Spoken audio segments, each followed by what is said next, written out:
Okay, you're getting a 2 for today because I got a lot of questions. There is so much of this story that's not making sense to me. I'm sure it's playing out better in the courtroom, and I'm sure the prosecution is going through this specific thing. But here's some of the thing. Here's the holes in the story that I don't understand. And I'm frustrated because I can't read the exact transcripts. They're like this text, this text. I'm like, when were these texts sent? Like, I need to know time, date. It's making me a little bit crazy. Proof is I shouldn't cover a trial with a gag order. Anyway, so here's what I'm wondering. This is just me talking shit. I don't know any of this. This is all alleged, but here's what I feel.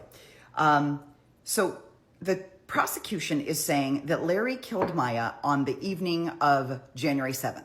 There's a audio video, something from a neighbor's security system where there were what sounds like gunshots late at night, an argument, then gunshots, and then the little kids are out playing in the yard at like 10 o'clock at night, which seems really suspicious. So the neighbor turned it over to the police. So if we were to say that is Thursday night, I'm going to put a calendar up here. This is January of 2021 when this happened. So January 7th is a Thursday night. So let's just assume that's what happened Thursday night. Then Friday, Larry doesn't show up for work. And so he has all day to dispose of Maya because on Saturday, the 9th, was the day of their daughter's birthday party where they were all supposed to go to Big Bear. So this is the window of time we're talking about. Okay. All day the 8th, Maya's family doesn't hear from her. They keep calling her. Her phone is going straight to voicemail. None of her texts are being responded to. Nothing. Larry's phone is also off. Now, Larry's alibi is that he left the house at 6:45 in the morning, and I think there is evidence, like there's some video or something of him leaving the house at 6:45 in the morning. And he says he took the 4-year-old to the beach. They did not return until 12 hours later. Now, I don't know about you, but when I go to the beach, I'm like, that car's full. I've got towels, I've got a blanket, I've got an umbrella, I've got sunscreen. If I'm gonna be out there longer than a few hours, I've got a cooler full of waters or Gatorades or food or something.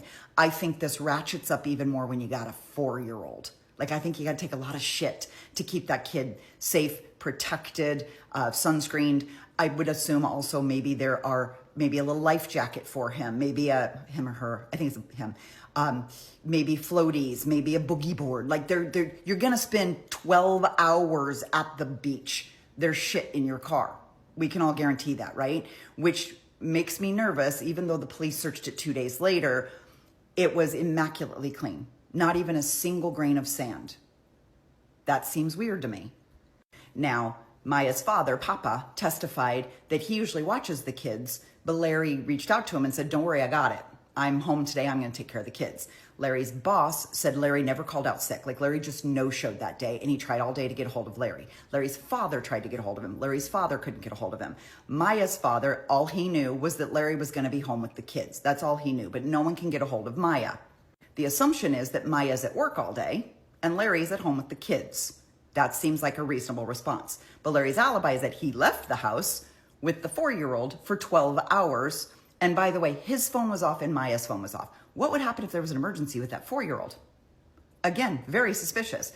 But now we're hearing from Maya's boss that Maya didn't come into work that day. He received 2 text messages from her. So he receives a text message from her saying her childcare fell through, which is contradictory to what we're hearing that Larry canceled the childcare. Maya says, my childcare fell through. I have to work from home. And then a follow-up text that says, I'm having a hard time getting stuff done because the children are having a day and there's the 4-year-old in the house. The baby is a little bit much. But Larry has the baby and Larry's at the beach with the baby. So none of this is adding up. I honestly believe that Maya was already dead and it was Larry sending those text messages to buy time so the boss wouldn't call the police or call her family and alert anybody that she wasn't at work. And now I'm going to sound really judgmental when I say this, but when I read about the brother, JP, going to the house, so nobody's heard from Maya all day long. Nobody's heard from Larry all day long. Nobody can get a hold of anybody. If Larry left the house with the 4-year-old, which we have on video, Larry left the house, that left, and Maya's gone. I believe Maya's in the cargo space of that Lexus, and he drives off to go bury her someplace, I'm alleging, but that is my assertion. he probably assumed this might just take a couple hours and he can come right back. So he could leave the other kids home alone for a short period of time and it wouldn't matter. But he ends up being gone for 12 hours. So either he had to drive further, he had to dig deeper. Every place he went, there was people, like witnesses, something, couldn't find the right spot, or he had to drive a great distance away to get it done. And so now he returns home. Those two kids have been home alone all day. And I think what Larry probably told them was, I'm going to the beach or I'm going to run errands. I'll be back shortly. And your mom's in her room. So those kids thought Maya was in her bedroom all day long, not coming out, which on its own is very suspicious. So if the kids are home and Maya's in her room and they haven't seen her come out all day long, that's weird, right?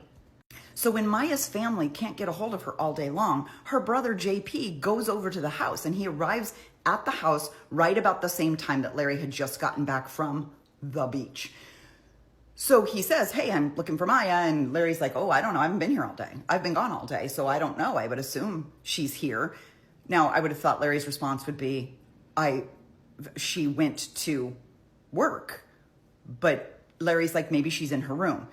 When JP arrives at the house, he's talking to the older children. I think one of them's as old as 9. And I saw that one of them mentioned that they hadn't eaten, that they hadn't been fed, I guess all day long, because Maya is gone, Larry is gone, and he's left 2 little kids home alone. So they're telling JP that they haven't eaten. Now, every family is different. If I heard the husband had left the house at 6:45 in the morning, and from that time on, no one had seen the mom because she's locked in her room, and the kids haven't eaten and they've been home alone and neglected all fucking day, I would break down that bedroom door so fast it'd make your fucking head spin, because I would be dead certain that something was wrong with my sister in that room. I would break into that fucking room so fast. JP knocks on the door. Maya?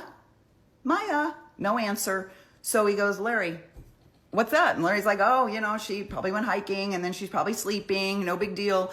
But the kids saying we haven't eaten would be the trigger. I would immediately call the police and say, get in there and find out if my sister is safe. And I wouldn't immediately suspect Larry. I would think Maya harmed herself. And especially if JP had heard Larry talking about a hitman a week earlier and then earlier at Christmas. And then Papa testifies that Larry joked around about having a gun and wanted to kill somebody. How the fuck they're not getting in this room to check on Maya is beyond me. And I'm sorry if that sounds judgmental, but it's like Jen McCabe not going in the house to make sure her sister was okay when there's a dead body on the front lawn. Like, no, this is not normal. Then the next day, they're all supposed to go to Big Bear for the little girl's birthday party. Maya is still locked in her room. She hasn't come out to eat or drink or say hello to anybody. Her family's been calling all day. Her brother has come over. Her father has come over. They're knocking on the bedroom door and she never comes out. And all day Saturday, she's nowhere. Larry's like, I don't know. Guess she went hiking. I'd have pinned that little fucker down and sat him in a chair and said, I need to know the exact last time you saw her. Where is she? What is she doing? I would have fucking grilled him. But Larry just goes, I don't know, probably went for a hike. And they all go, okay. And it's not until Mary Chris goes over there Saturday evening after work. This is now the 9th. She goes over there Saturday evening and goes, where is she? And Larry goes, oh, I'm sure she's out for a hike. And she goes, great, I'll sit here and wait till she gets back. And she sits there for like 4 hours and Maya never comes home. So she finally decides to call the police. There's so much wrong with this story. And Larry's behavior from the very beginning is absolutely suspect when you start to patch all of this together. The entire day of the 8th is one huge fabricated lie. I hope, I'm not in the courtroom, so I hope and pray the prosecutor is picking this shit apart for the jury so they can understand that even if he didn't kill her, he knows what happened to her because he was the only one home with her allegedly that day. So anyway, those are my opinions. I'm sorry, I'm ranting.